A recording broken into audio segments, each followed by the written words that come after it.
Makovec joins us live in Oakland with the very latest there. Good morning. Boarded up windows. This is a scene you can find all around Oakland this morning, specifically around Telegraph Avenue. This is a Kelly Moore paint store on 42nd and Telegraph. And you can see not only did they break the windows, they got inside, they stole a bunch of paint, and they threw it around the store. So quite a mess. We also saw a bunch of disruptions last night on our freeways. Hundreds of protesters stopped traffic on 3 freeways around Oakland, 880, 580, and 980, and at each location, police officers in riot gear formed lines to try to push them back, but traffic was obviously a mess, as was the damage to businesses back here on city streets.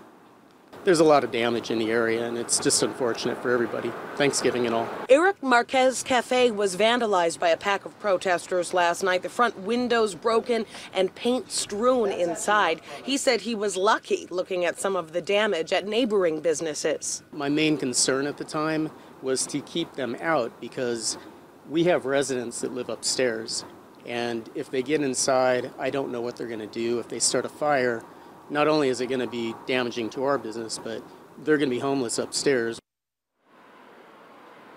Just a really scary situation for a lot of business owners, obviously innocent in what happened in Ferguson, but still paying the price. On 40th Street and Telegraph Avenue last night, protesters lit trash bins, creating a wall of fire, one of several fires on the streets of Oakland last night. And during several confrontations with police, protesters threw bottles and rocks at officers. Back out here live now on Telegraph Avenue, you can see the street is also full of paint. That's some of the paint that was stolen from the Kelly Moore store. So plenty of cleanup to be done in Oakland this morning, and police have not yet released numbers of how many arrests they've made. Back to you.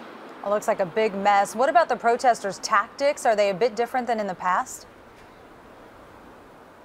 They did seem to have changed tactics a little bit from last night. One thing that was very frowned upon within the protesters' circle was the use of video. They didn't want any evidence, anybody's faces caught on camera that could later be prosecuted for any of this vandalism. Live in Oakland, and Makovec, KPIX 5. In Minneapolis, a van hit a protester there. The woman was among several hundred people marching and blocking traffic outside a police station.